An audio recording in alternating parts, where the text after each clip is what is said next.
Hi friends, வாங்க, வணக்கம். எல்லோரும் எப்படிப்பா இருக்கீங்க? நல்லா இருக்கீங்களா? சாப்பிட்டீங்களா? என்னடா எது காட்டுறேன்னு பார்க்குறீங்களா? இது வந்து தேங்காய் எண்ணெய்ப்பா. இப்போ வர தேங்காய் எண்ணெய்லாம் பார்த்திங்கன்னா மஞ்சள் கலரில் இருக்குது. ஆனால் இந்த எண்ணெய் பார்த்திங்கன்னா நல்லா ஒயிட்டாக இருக்கும் பாருங்கள். உண்மையான சுத்தமான தேங்காய் எண்ணெய் இந்தமாரி ஒயிட்டாக இருக்கிறது மட்டும்தான். கடையில் அதே தேங்காய் எண்ணெய் வாங்கி பாருங்கள், மஞ்சள் கலரில் இருக்குது. அது ஏதோ என்ன கலக்கிறாங்கன்னு தெரியாது. ஆனால் அந்த எண்ணெய் வந்து தலைக்கு ரொம்ப கெடுதல் தான் அது. பாருங்கள் எப்படி தண்ணி மாதிரி இருக்குது பார்த்தீங்களா? எண்ணெய் தேங்காய் எண்ணெய் இது மாதிரி இருந்தால் தான் சுத்தமான எண்ணெய். மஞ்சள் கலரில் இருக்குது அப்படின்னாவே அதில் வேறு எதோ எண்ணெய் கலக்கிறாங்க. பாமாயில் இது மாதிரி கலப்பாங்க. இல்லைன்னா உண்மையாகவே வெறும் தேங்காய் மட்டும் போட்டு ஆடுறாங்க அப்படின்னாவே எண்ணெய் வந்து இதுமாரி க்ளீனாக வெள்ளையாக தான் இருக்கும். சரிங்களா? மஞ்சள் கலரில் இருக்குது அப்படின்னாவே அது ஏதோ கலக்கிறாங்கன்னு அர்த்தம். இது வந்து எனக்கு ரொம்ப நாள் சொல்லணும்னு தோணுச்சு. சுத்தமான எண்ணெய்னா இதுமாரி ஒயிட் கலர் தான் இருக்கும் அப்படின்னு சொல்லணும்னு தோணுச்சு. அதுக்காக தான். இன்னொன்று பார்த்திங்கன்னா, இது வந்து நான் முடி வளர்கிற எண்ணெய்க்கு காய்ச்ச போகிறேன். அதுக்காக தான் வடச்சட்டியில் ஊற்றி காமிச்சேன். நல்லா ஒயிட்டாக இருக்குது பாருங்கள். நீங்கள் வந்து இந்த செக்கில் ஆடுற எண்ணெய் அது இதுன்னு நிறைய பேர் சேல்ஸ் பண்ணுறாங்க. அது மாதிரி போயிட்டு அந்த வெள்ளை கலர் பாட்டிலில் வாங்குறீங்க இல்லையா? அந்த வெள்ளை கலர் வாட்டர் பாட்டில் மாதிரி இருக்கும் பாருங்கள், வெள்ளை கலரில். அதே பாட்டிலில் வந்து மஞ்சள் கலராக தெரியும். அதுமாரி எண்ணெய் வாங்காதீங்க. அதில் வந்து பார்த்திங்கன்னா நிறைய பாமாயில் கலந்துருப்பாங்க. தேங்காய் முக்கால்வாசின்னா கால்வாசி பாமாயில் இருக்கும். அவங்ககிட்டே கேளுங்க, ஏன் இப்படி மஞ்சள் கலரில் இருக்குதுன்னா அவங்களுக்கு அதுக்கான ரீசன் சொல்லுவாங்க. ஆனால் இதுதான் காரணம் அப்படின்லாம் சொல்ல மாட்டாங்க. சுத்தமான எண்ணெய்ன்னு பார்த்திங்கன்னா இதுமாரி நல்லா ஒயிட்டாக வெள்ளையாக இருக்கும் பாருங்கள், தண்ணி மாதிரி. இப்போ இது வந்து திடீர்னு பார்த்தா தண்ணின்னு தான் சொல்லலாம். அப்படி தான் இருக்கும் தேங்காய் எண்ணெய். எப்பயுமே வெள்ளையாக தான் இருக்கும். இது வந்து எந்த ஒரு கலப்படமும் இல்லாத இது ஒரு விவசாயி வீட்டில் ஆடுந்து. இப்போ இருக்கிற காலகட்டத்துக்கு பார்த்திங்கன்னா நிறைய பேர் இந்த விவசாயத்தில் எந்த ஒரு பொருள் சேல்ஸ் பண்ணுறதில்ல.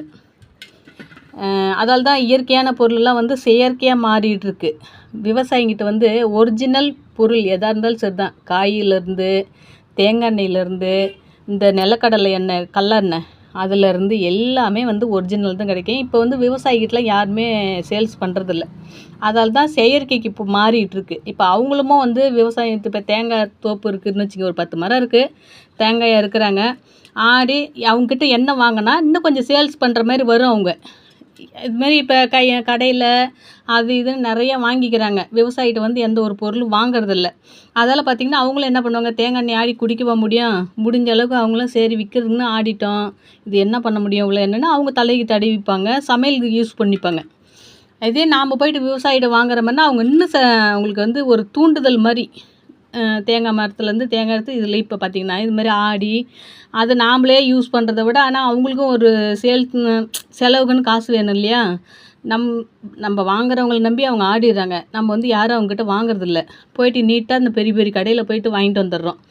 அப்போ அவங்க என்ன பண்ணுவாங்க, சரி இவ்வளோ எண்ணெய் ஆடி நாம்ளே யூஸ் பண்ணுறது, தேங்காயை அந்த கீறின தேங்காயை போட்டுட்டு நம்ம கை செலவுக்கு காசு வரும்ன்ட்டு என்ன பண்ணுறாங்க, இப்போலாம் தேங்காயை அப்படியே ரெண்டாக உடச்சி ஒரு நாள் காய வச்சு மறுநாள் அந்த தொட்டியிலேருந்து தேங்காயெல்லாம் எடுத்து அதை ஒரு தேங்காயை மட்டும் தனியாக எடுத்து அதை ஒரு காய்ச்சல் போட்டு அப்படியே கொண்டு போய் சேல்ஸுக்கு கொடுத்துட்றாங்க. சேல்ஸுக்கு கொடுக்கும்போது அவங்களுக்கு நல்ல லாபம் வருது. அப்போ நாம் என்ன பண்ணுறோம், அவங்களுக்கான வேலை என்னவோ அவங்களுக்கு இந்த பொருள் வந்து எப்படி ஆடி சேல்ஸ் போதா, ஆடாமல் இப்போ தேங்காயாக சேல்ஸ் போதா, நல்லா சேல்ஸ் போதான்னு பார்க்கும்போது அவங்களுக்கு தேங்காயே நல்லா சேல்ஸ் போகுது. அப்படிங்கும்போது அவங்க அந்த வழிக்கு போயிடுறாங்க. அப்போ நாம் என்ன பண்ணுறோம், ஒரு விவசாயிகிட்ட சுத்தமான எண்ணெயை வாங்குறத மிஸ் பண்ணிவிட்டு வெளியில் கடையில் போய் செயற்கை முறையில் வர எண்ணெயை வாங்கி யூஸ் பண்ணுறோம் இல்லையா? அதனால் எனக்கு தெரிஞ்சு இப்போ இனிமேல் என்னென்னு பார்த்திங்கன்னா, விவசாயிக்கிட்ட எந்த ஒரு பொருளாக இருந்தாலும் வாங்கி பாருங்கள். அதே விவசாயிக்கிட்ட இப்போ ஒரு கிலோ கத்திரிக்காய் 10 ரூபான்னு வாங்கிட்டு போய் தான் சந்தையிலேயும் சரி, வெளியில் மார்க்கெட்லேயும் சரி 40 ரூபா 30 ரூபான்னு விற்கிறாங்க. அந்த ஊரில் இருக்கவங்க ஏன் அந்த விவசாயிக்கிட்ட வாங்கக்கூடாது? இதெல்லாம் நிறைய கருத்து இருக்குது. அதே விவசாயி வந்து மருந்தடிக்காத காய் வேணும் அப்படின்னு கேட்கும்போது, இப்போ ஒரு ஊரில் ஒரு விவசாயி காய் வைக்கிறாங்க அப்படின்னாக்கா அந்த சுற்றி இருக்கிறவங்க வாங்கி பழகிக்கணும். நமக்கு இயற்கையான காய் தான் நமக்கு வேணும். அப்போ நாம் வந்து அங்கே போனால் வாங்கிட்டு வந்துட்டேன், இங்கே போனால் வாங்கிட்டு வந்துட்டேன், சந்தைக்கு இந்த ஊர் சந்தைக்கு போனேன், அந்த ஊர் சந்தைக்கு போனேன்னு சொல்லி நம்ம வாங்கிட்டு வந்துடுறோம். அப்போ விவசாயி போட்டோம் என்ன பண்ணுவோம், அவன் கடனை உடனே வாங்கி அதுக்கு விவசாயம் பண்ணி அந்த காய்க்கு அறுவடை பண்ணுறதுக்கெல்லாம் ஆள் கூலி கணக்காகுது. அவங்க போய் அந்த காட்டில் இருந்து கஷ்டப்படுறது இது எல்லாமே பார்க்குறதால போட இந்த காய் அவனும் வாங்க மாட்டான் அப்படின்ட்டு காய் சேல்ஸ் பண்ண விவசாயம் பண்ணுறது என்ன பண்ணுறாங்க, விட்டுறாங்க. அதுக்கு முன்னே பார்த்தா ஒரு வீடு தவறாமல் காய் போடுவாங்க. நான் பேசுகிறது வந்து உங்களுக்கு வளர்கிற மாதிரியே இருக்கலாம். என்னோடய கருத்து, என்னோடய மனசில் இருக்கிற ஆதங்கத்தை வந்து நான் உங்கள்கிட்ட வெளிப்படுத்துகிறேன், அவ்வளோதான். விவசாயிங்களை என்ன பண்ணிட்டாங்க, அடுப்போ அந்த காயை போட்டு 20 ரூபாய்க்கு சேல் போட்டு 10 ரூபாய்க்கு கொடுக்குறத நம்ம என்ன பண்ணுறது அப்படின்னு திரும்ப விட்டுறாங்க. அதுக்கு முன்னே வீட்டுக்கு வீடு யார் யாரெல்லாம் விவசாயம் பண்ணுறாங்களோ காட்டில் காய் இல்லாமல் இருக்குது. என்ன இருக்கணும் மெயினாக பார்த்தீங்கன்னா, பச்சை மிளகாய், தக்காளி, கத்திரிக்காய், வெண்டைக்காய், புளிச்சக்கீரை, இதுமாரி ஐட்டம் நிறையா இருக்கும். இப்போலாம் யார் வீட்டு காட்டிலையுமே அதுமாரி வைக்கிறதில்ல. அப்படி வேணும்னா அவங்களுக்கு மட்டும் ஒரு 2 செடி 3 செடி இப்படி வச்சுக்கிறாங்க. முடிஞ்ச அளவுக்கு வந்து விவசாயிங்கிட்ட இருந்து பொருளை வாங்கி யூஸ் பண்ணுற மாரி பார்ப்போம். அவங்களுக்குமே வந்து அது லாபம் கொடுக்குமா என்னன்னு தெரியாது. நமக்கு நல்லது, சரிங்களா? நம்ம வந்து விவசாயிகிட்ட வாங்கி யூஸ் பண்ணுற பொருள் வந்து நம்மளோட உடம்புக்கு ஆரோக்கியம், நமக்கு நல்லது, சரிங்களா? பாருங்க, எனக்கு வந்து இந்த தேங்காய் எண்ணெய் எங்கள் பெரியப்பா வீட்டில் தான் கொடுத்தாங்க. இந்த தேங்காய் எண்ணெய் பார்த்ததுலேருந்து ஒரு இயற்கையான எண்ணெய்ங்கிறத நான் யூடியூப் மூலிமா சொல்லணும் அப்படிங்கிறதுக்காக தான் இந்த மெயினாக வீடியோ எடுத்ததே. சரிப்பா, முடிஞ்ச அளவுக்கு உங்களுக்கு யாரெல்லாம் விவசாயி தெரியுமோ அவங்கக்கிட்ட தேங்காய் எண்ணெய் வாங்கி பழகுங்க. அவங்களுக்கு நீங்கள் ஒரு தூண்டுகோலாக விடுங்க. ஏன்பா தக்காளி போடுங்க, ஒரு கத்திரி செடி வைங்க, வெண்டை செடி வைங்க, என்னதை நாங்களாம் கூட வாங்கிக்கிறோம் அப்படின்னு சொல்லி கேளுங்க, சொல்லுங்கள். நான் நிறைய பேர்கிட்ட சொல்லுவேன், இடமே இல்லாதவங்ககிட்ட கூட மாடி வீடு வச்சுருந்தாங்கனாக்கா 2 தொட்டி வாங்கி வச்சு 2 செடி வைக்கலாம்ல, ஏன் இப்படி வெறும் மொட்டை மாடியாகவே வச்சுருக்கீங்கன்னு அப்படிலாம் தூண்டுகோலாக தான் இருப்பேன். அதுமாதிரி நீங்களும் வந்து உங்களால் முடிஞ்ச அளவுக்கு அடுத்தவங்களுக்கு தூண்டுகோலாக இருங்க. விவசாயிகிட்ட பொருள் வாங்குறதுக்கு முயற்சி பண்ணுங்கள். செயற்கையான பொருளுக்கு போய் நம்ம உடம்பு வந்து வீணாக்கிக்க கூடாது. முடிஞ்ச அளவுக்கு இயற்கையான பொருள் வாங்கலாம். அப்படின்னா விவசாயிக்கு நம்ம சப்போர்ட் பண்ணணும். விவசாயிக்கிட்ட விளையிற பொருள் நம்ம வாங்கும்போது தான் அவங்க வந்து ஆர்வம் வரும். சரி, இதை வைக்கலாம் அதை வைக்கலாம், நம்மக்கிட்ட வாங்குறாங்க அப்படிங்கிற மாதிரி.